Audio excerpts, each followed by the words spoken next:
సత్యదేవ్ గారు ఈ cinema teaser trailer అన్నీ చూశాక కొంచెం ఎక్స్పెక్టేషన్స్ మహేష్ బాబు గారి వాయిస్ ఓవర్తో ఇప్పుడు ఇంకొంచెం పెరిగినాయి.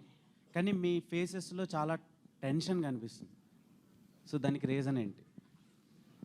నువ్వేమడుగుతావని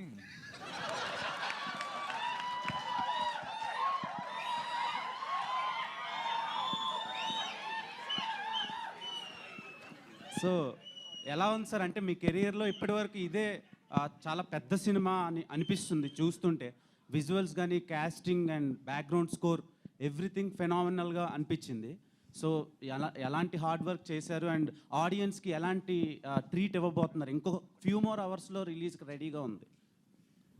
ఇందా నుంచి మీరు బాగానే అడుగుతున్నారు, కానీ నాకు శేఖరన్ ఇలాగా చూస్తున్నాడు. ఆ కళ్ళల్లో 7 కనబడుతుంది నాకు ఇందా నుంచి. సో అందరూ ఎంత కాన్ఫిడెంట్గా అంటే నేను ఎప్పుడు ఏ ప్రెస్ మీట్ ఏ Q&A అంటే ఇంత ఎక్సైటెడ్గా, ఇంత యూనో ఎనర్జీతో చూడలేదు. నువ్వేమో మొహాలేమో డల్గా ఉన్నాయి అంటున్నావు, అందరూ ఇంతంత లైక్ సూపర్ కాన్ఫిడెన్స్తో మాట్లాడుతుంటాయి. ఒకటే నేను ముందు కూడా చెప్పాను, ఇప్పుడు కూడా చెప్తున్నాను. అతను 5 ఏళ్ళు కష్టపడి రాసిన, నేను 80 రోజులు ప్రతిరోజు 5 గంటలు మేకప్ వేసుకున్నా, తను అంత కష్టపడి తెలుగు నేర్చుకున్నా, వీళ్ళందరూ ఇంత కష్టపడి ఇదంతా ప్రయత్నం ఏంటంటే మా సైడ్ నుంచి ఒక చిన్న love letter to Telugu cinema. రాబోదూర్ is a love letter from us to the Telugu cinema. ఆ లవ్ లెటర్ రాసేటప్పుడు, ఆ లవ్ లెటర్ మనం రాస్తున్నప్పుడు, మనం ఒక అమ్మాయికి లవ్ లెటర్ రాసినప్పుడు కొంతమంది ఫ్రెండ్స్ని అడుగుతాం కదా ఎలా వచ్చింది ఏంటి అని. అలా మాకు హెల్ప్ చేసిన ఫ్రెండ్స్ అనురాగ్, ఈశ్వరన్, మా గోపి గారు అండ్ శరత్. తర్వాత లవ్ లెటర్ అంతా రాసిన తర్వాత ఒక సూపర్ ప్రో ఉంటారు కదా ఒక అతను,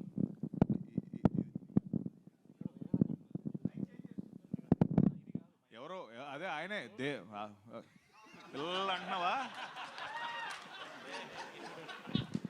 సో లవ్ లెటర్ మొత్తం రాసేసిన తర్వాత మనం అందరం ఒక సూపర్ ప్రో ఫ్రెండ్ ఉంటాడు కదా, ఇంకా అతను చూసి అదిరిపోయింది అబ్బాయి, నువ్వు వెళ్ళి అమ్మాయికి ఇచ్చే, అమ్మాయి వెంటనే ఒప్పేసుకుంటుందని. ఆ ఫ్రెండే మహేష్ సార్ మనకి చూసి ఆయన మొత్తం ఆ సినిమా అంతా అయిపోయిన తర్వాత చూసి yes this is the love letter to Telugu cinema అన్నారు. అండ్ నువ్వు ఆగా నాది ఉంది, ఇంకా ఆగు కంప్లీట్ చేయాలి. So love letter to Telugu cinema చెప్పు ఇప్పుడు. నీ మైక్ కావాలని కట్ చేసాం. Next question please. సత్యదేవ్ గారు సార్ చెప్పండి సార్.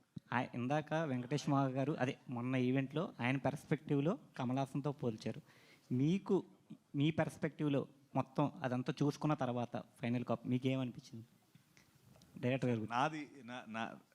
నాదైతే నిజంగా నేను నా సైడ్ నుంచి నేను చెప్పలేను. నిజంగా నా వర్క్ని నా టీచర్, నా ప్రిన్సిపల్స్, నా హెచ్ఓడీలు అందరూ చెప్పారు. నేను నా వర్క్ గురించి చెప్పుకోలేను. కానీ ఒకటి చెప్తాను, మాహా ఒక మాట అన్నాడు మొన్న, తన 5 ఏళ్ళ ప్రైమ్ అంతా కూడా ఆగి ఒక రాబోదు 2 సినిమా తీశాను, ఆ ప్రైమ్ లైఫ్ని అంతా తీసుకున్నాడని. నేను నా పాయింట్ ఆఫ్ నేను చెప్తే, మాహాస్ ప్రైమ్ జూలై 3 నుంచి మొదలవబోతుంది. అంటే తను ఇంకా అంటే అన్నేళ్ళు తీసుకోకుండా తొందరగా సినిమాలు తీయాలి, మనందరికీ చాలా హెల్ప్ అవుద్ది.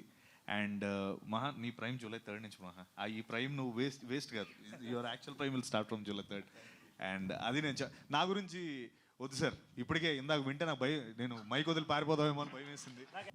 ఇక్కడ ఆయన సో బేసిక్గా ఏంటంటే కొంతమంది హీరోస్కి వాళ్ళ సినిమాలు ఏవైతే ఉంటే వాటితో గుర్తింపు ఉంటుంది. లైక్ ఇప్పుడు రామ్ చరణ్ గారు అనగానే మగధీర అని, ఇప్పుడు అల్లు అర్జున్ గారు అని పుష్ప గారు. సో మీకు ఈ మూవీ రాబోదురు అని చెప్పొచ్చా సత్యదేవ్ గారు అంటే? 100%. అంటే నన్ను అడిగితే నా రాబోదురు సత్యదేవ్ అని ఏమైనా ట్యాగ్ రావచ్చేమో. అంటే ఆల్రెడీ మహా ఒక ఏదో ఇచ్చాడు నాకు. But it's very easy. అది దాని పెద్ద ఆలోచన కూడా ఏం లేదు. రాబోదూర్ అనే ఫిల్మ్ నేను ముందంతా చెప్పేవాడిని, pre Jyothilakshmi and post Jyothilakshmi నా కెరీర్ అంతా. ఎందుకంటే దాని ముందంతా నేను చిన్న చిన్న పాత్రలు చేశాను. జ్యోతిలక్ష్మి అనే ఫిల్మ్తో ఫస్ట్ టైం హీరోగా సినిమా చేశాను. దాని తర్వాత నుంచి నాకు మారిపోయింది.